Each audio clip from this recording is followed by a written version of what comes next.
December 5 Jayalalithaa చనిపోయిన రోజు. అంత్యక్రియలు పూర్తయ్యాయి.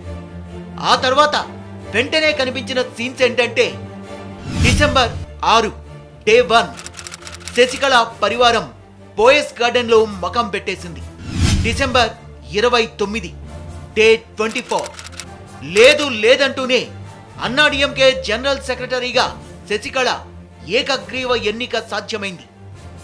ఫిబ్రవరి 5 డే 60 తమిళనాడు సీఎంగా శశికళ ఎన్నిక. ఇంతటితో అయిపోయిందా? తమిళ రాజకీయ సంక్షోభానికి ఫుల్ స్టాప్ పడిందా? కాదు, అసలు కథ ఇప్పుడే మొదలవుతోంది. సంబరాలతో పాటే సమరానికి స్కెచ్ రెడీ అవుతోంది. అదేంటి? Let's watch. శశికళను సీఎం చెయ్యాలా వద్దా? ఇది 3 రోజుల క్రితం వరకు ఉన్న తర్జన భర్జన. ఆమె నాయకత్వాన్ని అందరూ అంగీకరించారో లేక అంగీకరించేలా చేశారో గానీ మొత్తానికి తమిళనాడుకు చిన్నమ్మే సీఎం. మెజార్టీ సభ్యులు ఆమె వైపే ఉన్నారని చెప్తున్నారు, సంబరాలు చేస్తున్నారు. కానీ అంతలోనే విమర్శలు. ఎవరు నువ్వు, ఎలా వచ్చావు, ఎలా ముఖ్యమంత్రి అయ్యావు అంటూ ఘాటైన పాటలు పాడుతున్నారు. మొత్తానికి అంతా ఆమె అనుకున్నట్లే జరిగితే ఆమె బాధ్యతల స్వీకరణకు అంతా రెడీ అవుతోంది. కొన్ని గంటల్లోనే సరిగ్గా ఇక్కడి నుంచే ఆమె ప్రమాణ స్వీకారం చేస్తున్నారు. అమ్మ నివాసంలో చిన్నమ్మ.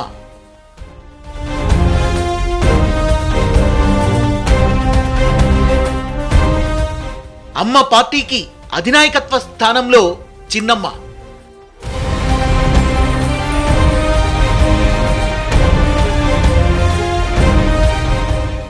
అమ్మ సాధించి పెట్టిన ప్రభుత్వానికి సీఎం చిన్నమ్మ.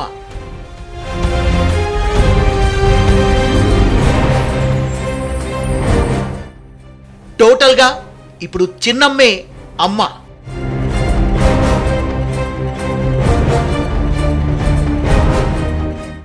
జయలలిత చనిపోయారని ప్రకటించడానికి ముందే వ్యవహారం హాట్ గా సాగింది. ఎమ్మెల్యేలను పిలిచారు, 1-to-1 మంతనాలు జరిపారు. సీఎంగా పన్నీర్ను అనౌన్స్ చేశారు. కానీ ఇప్పుడది తాత్కాలికమే అని తేలిపోయింది. అమ్మ చనిపోయిన 2 నెలల్లోపే అటు పార్టీకి ఇటు ప్రభుత్వానికి చీఫ్ అయిపోయారు శశికళ.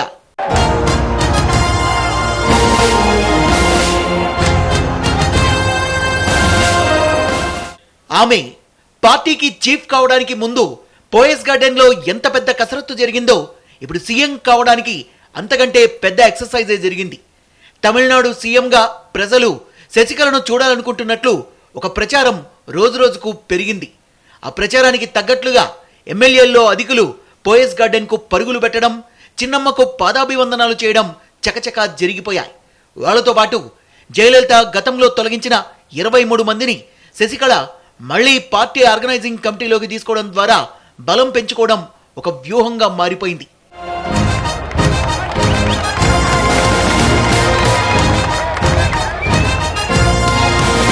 ఇవన్నీ పూర్తయ్యేసరికి అటు ఎమ్మెల్యేలే ఒత్తిడి తెచ్చారో, జరుగుతోన్న సీన్లన్నీ చూసి పన్నీర్ సెల్వమే మనసు మార్చుకున్నారో కానీ ఉన్న పళంగా ఎమ్మెల్యేలంతా సమావేశమయ్యారు. శశికళను శాసనసభా పక్ష నేతగా ఎన్నుకున్నారు. వెంటనే పన్నీర్ ఎలాంటి కన్నీరు లేకుండా తన ముఖ్యమంత్రి పోస్టుకు రాజీనామా చేశారు. గవర్నర్ ఆమోదించారు. ఇప్పుడు మిగిలింది హై స్పీడ్లో సీఎంగా శశికళ ప్రమాణ స్వీకారమే. ఎందుకంటే 10న జల్లికట్టు ప్రారంభముంది. ఆ రోజు సీఎం స్థానంలో ఉండి జల్లికట్టుకు జెండా ఊపితే సగం పాపులారిటీ దక్కినట్లే అవుతుందన్నది శశికళ ప్రయత్నం. అమ్మ లేని కారణంగా తిరిగిన ఇన్ని రాజకీయ మలుపుల తర్వాత ఇప్పుడు ఎక్కడ అమ్మ జయలలిత ఊసేలేదు. ప్రత్యక్ష రాజకీయాల్లో ఇన్నాళ్లు కనిపించని శశికళ ఇప్పుడు అమ్మ లేదన్న బాధను మరచి హంగు ఆర్భాటాలతోనే బాధ్యతలు తీసుకోవచ్చన్న మాటలు వినిపిస్తున్నాయి. దానికి వేదికగా చెన్నైలోని మద్రాస్ యూనివర్సిటీ ప్రాంగణం వేదిక కాబోతున్నట్లు కూడా సమాచారం. భాషా ప్రాంతీయ అభిమానాలకు కేర్ ఆఫ్ గా నిలిచిన తమిళనాడుకు ఇప్పుడు ఏమైంది?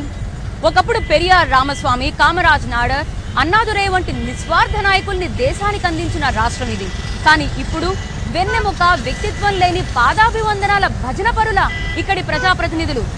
కొండంత స్కామ్లు, గోరంత తాయిలాలతో మభ్యపెట్టి ఓట్లు లాగేవాళ్ల నాయకులు పేదరికాన్ని ఆసరాగా చేసుకుని వ్యక్తి పూజే ప్రాధాన్యతగా మార్చేస్తున్న తమిళనాడులో ప్రజలు ఇక ఆ దుష్ఫలితాల్ని అనుభవించాల్సిందేనా?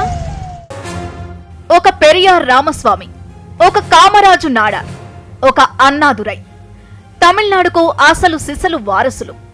అసలిప్పుడు మనం చూస్తున్న తమిళనాడు వేరు, ఒకప్పటి తమిళనాడు వేరు. అప్పటి తమిళనాడు మహా ఉద్యమాలకు స్ఫూర్తి నింపింది, కుల వివక్షకు వ్యతిరేకంగా పోరాడింది, ఉత్తరాది నేతల పెత్తందారీ విధానాలకు ఫుల్ స్టాప్ పెట్టింది. పెరియార్ రామస్వామి ద్రవిడ ఉద్యమానికి కర్త, కర్మ, క్రియ ఆయనే. సామాజిక న్యాయం, హేతువాదం లక్ష్యంగా ద్రావిడ ఉద్యమాన్ని తీర్చిదిద్దిన పోరాట యోధుడు. హిందూ సమాజంలో ఉన్న కుల వ్యవస్థకు, కుల వివక్షకు వ్యతిరేకంగా శ్రమ చేసే కులాలన్నిటినీ ఏకం చేయాలన్నది పెరియార్ లక్ష్యం. తమ బాగు కోసం, సంస్కృతి కోసం తమిళ ప్రజల్ని చైతన్యం చేశారు. హిందీ అధికార భాష కాకుండా అడ్డుపడి దేశంలోని అన్ని భాషల ఉనికిని కాపాడింది అదే ఉద్యమం. మొదట జస్టిస్ పార్టీ ఆధ్వర్యంలో హిందీ వ్యతిరేకోద్యమాన్ని పెద్ద ఎత్తున చేపట్టిన పెరియార్ ఆ తర్వాత ద్రావిడ కళగం ఏర్పాటు చేశారు. ఆ తర్వాత పార్టీలో చీలిక కారణంగా అన్నాదురైతో పాటు మరికొందరు పెరియార్ శిష్యులు ద్రావిడ మున్నేట్ర కళగం డిఎంకే ఏర్పాటు చేశారు. రాజకీయంగా వచ్చిన చీలికే గాని ఎక్కడా తమిళ ప్రయోజనాలు దెబ్బతినకుండా కొత్త పార్టీ సిద్ధాంతాలను ఏర్పాటు చేసుకుంది. అందుకే 1967లో జరిగిన ఎన్నికల్లో రాజకీయ సునామీనే పుట్టింది. డిఎంకే కేంద్రంగా ఏర్పడిన ఈ పొలిటికల్ సునామీ కాంగ్రెస్ పార్టీని చావు దెబ్బతీసింది. ఎంతగా అంటే నాడు ఓటమి పాలైన పార్టీ తిరిగి నేటి వరకు, అంటే దాదాపు అర్ధ శతాబ్దం గడుస్తున్నా అధికారంలోకి రాలేకపోయింది. ఇక స్వాతంత్ర సంగ్రామంలో పాల్గొని జాతీయ కాంగ్రెస్ లో చక్రం తిప్పిన యోధుడు కామరాజ్ నాడార్ తమిళనాడు సీఎంగా కూడా పనిచేశారు. ఆయన చూసింది పార్టీని కాదు, తమ తమిళనాడును. దీన జనోద్ధరణలో ఆయనకు ఆయనే సాటి అనిపించుకోబట్టే దేశ అత్యున్నత పురస్కారం భారతరత్న ఆయన్ను వరించింది. ఇక తమిళనాట రాజకీయంగా ప్రాంతీయ పార్టీ పునాదులు వేసుకుంది డిఎంకేనే. దాన్ని ముందుండి నడిపిన అన్నాదురై నీతి నిజాయితీల విషయంలో పెరియార్తో పోటీ పడేవారు. పరిపాలించింది కొద్ది రోజులే అయినా తమిళ ప్రజల గుండెల్లో చిరస్మరణీయ స్థానం సంపాదించుకున్నారు. ఆ తర్వాత 1969 ఫిబ్రవరి 3వ తేదీన క్యాన్సర్ వ్యాధితో మరణించడంతో తమిళనాడు తల్లడిల్లిపోయింది. అన్నాదురై వారసుడిగా కరుణానిధి డిఎంకే పగ్గాలు చేపట్టారు. కానీ ఆయన హయాంలో మెడికల్ కాలేజీ అడ్మిషన్లలో కుంభకోణం వెలుగు చూడడంతో పార్టీలోని మరో స్టార్ ఎంజీఆర్ డిఎంకే నుంచి బయటకొచ్చారు. అన్నాదురై అసలు లక్ష్యాన్ని తానే ముందుకు తీసుకెళ్తానని అన్నా డిఎంకేని స్థాపించారు. ఆపై తమిళ రాజకీయాలు ఒకసారి డిఎంకే, ఒకసారి అన్నా డిఎంకే అన్నట్టుగా నడిచాయి. రెండు ద్రావిడ పార్టీల మీద ప్రజలు చాలా ఆశలు పెట్టుకున్నారు. సామాజిక న్యాయం, కుల వివక్ష నినాదాలు ఇప్పుడు చూద్దామన్నా ద్రావిడ పార్టీలో లేవు. కొండంత స్కాములు చేసి ఎన్నికలు వచ్చినప్పుడల్లా గోరంత తాయిలాలు ప్రకటించి మభ్య పెట్టడమే ఆ పార్టీలు చేస్తున్న పని. రాష్ట్రం అప్పుల ఊబిలో కూరుకుంటున్నా మేనిఫెస్టోలో మాత్రం లెక్కలు ఏమాత్రం తగ్గవు. అందుకే నీతి నిజాయితీలు పోయి ఇప్పుడు కోర్టుల్లో కేసులు నడుస్తున్నాయి. అప్పటి ఆ నాయకులతో పోల్చితే అసలిప్పటి తమిళనాడు ఉన్న ఆత్మగౌరవాన్ని కూడా చంపుకుంటోందా అన్న అనుమానం కలుగుతోంది. ఇప్పుడు ఉద్యమ స్ఫూర్తి పోయింది. పాలనలో స్కామ్ జరిగినా అదే న్యాయం అనేవాళ్లు పార్టీల్లో ఎక్కువయ్యారు. ఆద్యంతం వ్యక్తి పూజ, అధినేత కనిపిస్తే చాలు సాష్టాంగ నమస్కారాలు. జయలలిత హయాంలో ఇది మరీ ఎక్కువగా కనిపించింది. ఎంజీఆర్ మరణం తర్వాత ఆమెను అవమానించిన వాళ్లందరూ ఇలా కాళ్లు పట్టుకోవడమే సరైన శిక్ష అని అమ్మ వర్గీయులు భావించినా ఇప్పుడిదో సంప్రదాయంగా మారుతోందా అన్నట్లుంది. ఎందుకంటే అమ్మ లేకపోయినా ఆమె స్థానంలో వచ్చిన చిన్నమ్మ ఫాలో అవుతోంది అదే రూల్. పైగా శశికళ ప్రజాస్వామ్యబద్ధంగా ఎన్నికైన నాయకురాలు కాదు, కేవలం జయకు సన్నిహితురాలు కావడంతో దక్కిన పోస్ట్. ఇక్కడ ఎమ్మెల్యేల ప్రజాస్వామ్యం తప్ప ప్రజలు ఆమెను ఎన్నుకుంది లేదు. వ్యక్తి పూజకు పుట్టినిల్లు కాబట్టే ఇప్పుడు తమిళనాడు సీఎంగా శశికళ పీఠం ఎక్కబోతున్నారు. కానీ ఒక్కసారి ఆమె గతాన్ని తవ్వి చూస్తే తెలుస్తుంది కుంభకోణాలు ఎన్నున్నాయో, ఎన్ని కేసులు ఆమె మెడకు చుట్టుకున్నాయో. గమనించాల్సింది ఏంటంటే సీఎం కావడానికి శశికళ ఎంత వేగంగా ప్రయత్నం చేస్తున్నారో అంతే వేగంగా అక్రమాస్తుల కేసు ఆమెను తరుముకొస్తోంది. వచ్చే వారం ఆ తీర్పే తమిళనాడు రాజకీయాల్లో మరో ట్విస్ట్ తీసుకురాబోతోంది. తమిళనాడు సీఎం కైనా కేసులు కేసులే, ఆరోపణలే. ఇప్పుడు శశికళ పేరెత్తితే వినిపిస్తున్న పెద్ద పదం మన్నార్గుడి మాఫియా. పదే పదే ప్రజల్లోకొచ్చే ఈ పదం ఒక పట్టాన అందరికీ అర్థం కాదు. వాస్తవానికి మన్నార్గుడి అంటే శశికళ పుట్టినూరు. ఆమె పరివారం, ఇతర బంధువులు కలిసి ఓ మాఫియాలా విస్తరించారు. స్కామ్లు చేశారన్న ఆరోపణలతో పుట్టిన పదమే మన్నార్గుడి మాఫియా. ప్రస్తుతం శశికళ 2 కీలక అంశాల్లో న్యాయపరమైన చిక్కులు ఎదుర్కొంటున్నారు. వాటిల్లో ఒకటి ఫారిన్ ఎక్స్చేంజ్ రెగ్యులేషన్ యాక్ట్. జేజీటీవీకి విదేశీ నిధుల తరలింపుపై 20 ఏళ్లుగా 3 కేసులు కొనసాగుతున్నాయి. 1996లో కూడా శశికళ ఈ కేసు విషయంలో జైలుకెళ్లారు. ఆ తర్వాత కింది కోర్టు వీటిని కొట్టేసినా మద్రాస్ హైకోర్టు మాత్రం పునర్విచారణను చేపట్టింది. ఇక జయలలిత అక్రమాస్తుల కేసులో కూడా శశికళ కీలక నిందితురాలుగా ఉన్నారు. 1991 నుంచి 96 మధ్య, అంటే జయలలిత మొదటిసారి అధికారంలోకి వచ్చినప్పుడు భారీగా ఆస్తులు కూడగట్టారన్నది అభియోగం. ఆ ఆస్తులు శశికళ, ఇలవరసి, సుధాకరన్ పేర్ల మీద ఉన్నాయన్న ఆరోపణలు ఎప్పటి నుంచో ఉన్నాయి. పారదర్శకత కోసం మద్రాస్ హైకోర్టు నుంచి కర్ణాటక హైకోర్టుకు బదిలీ అయిన ఈ కేసులో జయలలిత అండ్ టీం నిర్దోషులేనని ప్రకటించి కోర్టు కొట్టేసినా దానిపై మళ్లీ సుప్రీంలో పిటిషన్ దాఖలైంది. ప్రస్తుతం అది తుది దశకు చేరింది. యాదృచ్ఛికమో కాదో గాని సీఎంగా శశికళ ఎన్నిక కాగానే దీనిపై వారంలో తీర్పుందంటూ కోర్టు వెల్లడించింది. ఒకవేళ నిర్ణయం వ్యతిరేకంగా ఉంటే శశికళ సీఎం అయినా సరే జైలు బాట పట్టాల్సిందే. జయలలిత ఉన్నన్నాళ్లు ఆమెకు తోడుగా ఉంది శశికళ. ఒక్కసారి బయటికి గెంటేశాక భర్త నటరాజన్ నుంచి దూరంగా ఉన్నట్లు కనిపించినామే జయ చనిపోగానే ఆయనతో పాటు మిగతా కుటుంబాన్ని తీసుకొచ్చి పోయస్ గార్డెన్లో మకాం పెట్టారు. ఇటు నటరాజన్ పైన కేసులున్నాయి. తంజావూర్లో 20 ఎకరాలు భూకబ్జాకు పాల్పడ్డారన్న కేసులో ఇప్పటికీ ఆయన కోర్టు చుట్టూ తిరుగుతూనే ఉన్నారు. మరిప్పుడు సతీమణి సీఎం కాబట్టి కేసుపై ప్రభావం చూపిస్తారా, లేదంటే భర్త తప్పులను తనవిగా చెబుతూ నైతిక బాధ్యత వహిస్తారా?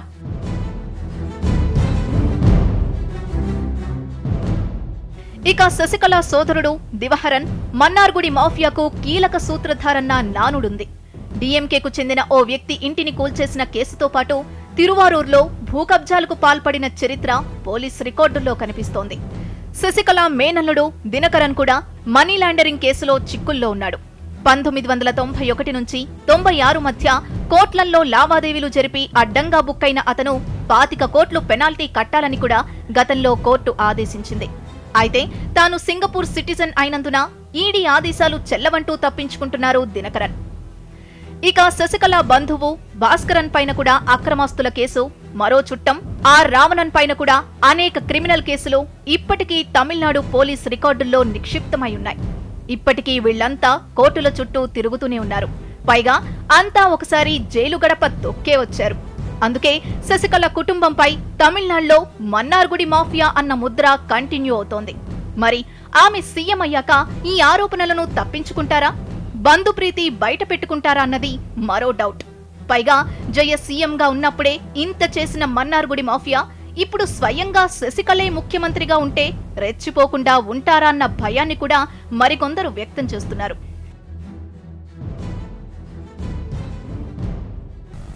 ముందుంది మొసళ్ల పండుగ. ఈ నానుడి శశికళ విషయంలో అచ్చుగుద్దినట్లు సరిపోతుంది. ప్రమాణ స్వీకారం చేస్తే చాలు ఆమె సీఎం. కానీ ఆమె కూర్చోబోతోంది ఈ సెక్రటేరియట్లోని సీఎం పోస్ట్లోనా లేక ముళ్ల సింహాసనం మీద అన్నది విశ్లేషించుకోవాల్సిన విషయమే. ఎందుకంటే సీఎంగా శశికళ ఎదుర్కోబోయేది కేవలం అవినీతి కేసు మాత్రమే కాదు, మరెన్నో సవాళ్లు కూడా ఉన్నాయి.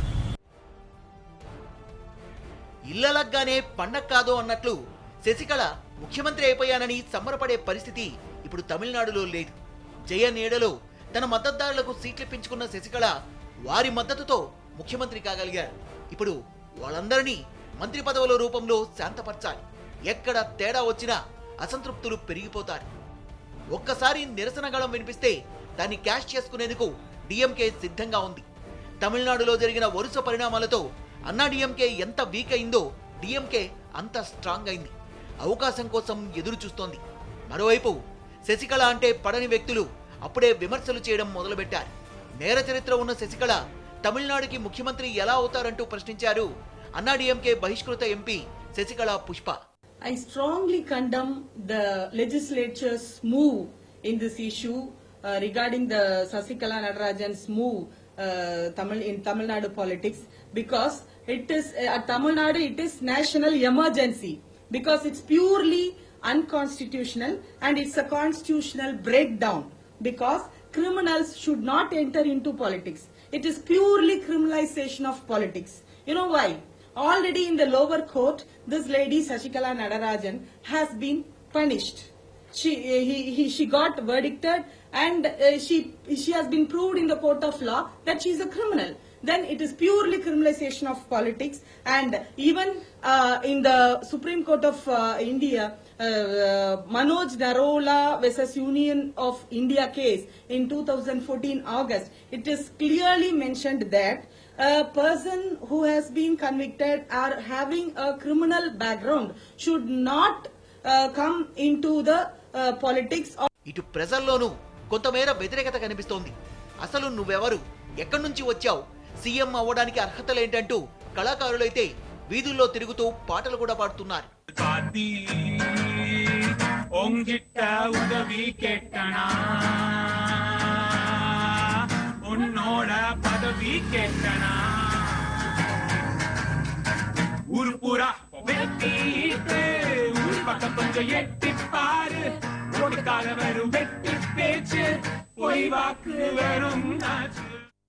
ప్రజల్లో వ్యతిరేకత మొదలైతే జయను అనుకరించిన హావభావాల్ని ప్రదర్శించిన ప్రయోజనం ఉండదు.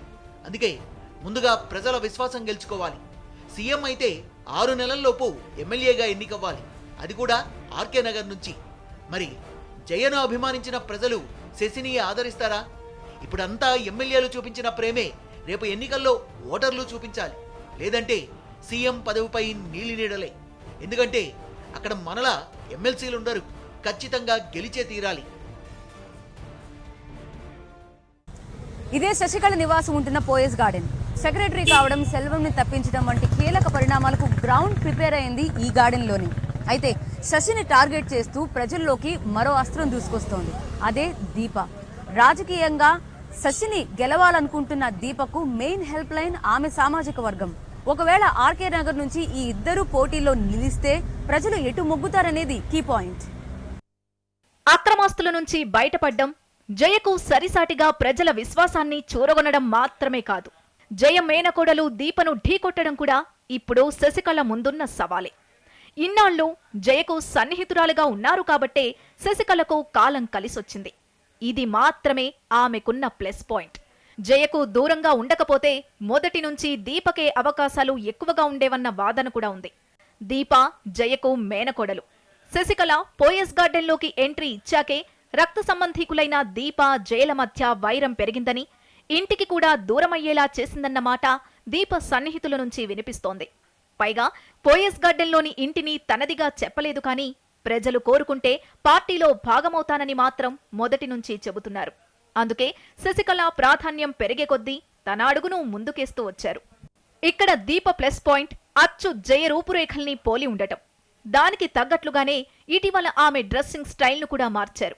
నుదుట బొట్టు, చీరకట్టు, ఆపై శాలువ, ఏ టు జెడ్ జయను మైమరిపించే రూపుతో ప్రజల్లోకి రావాలని చూస్తున్నారు దీప.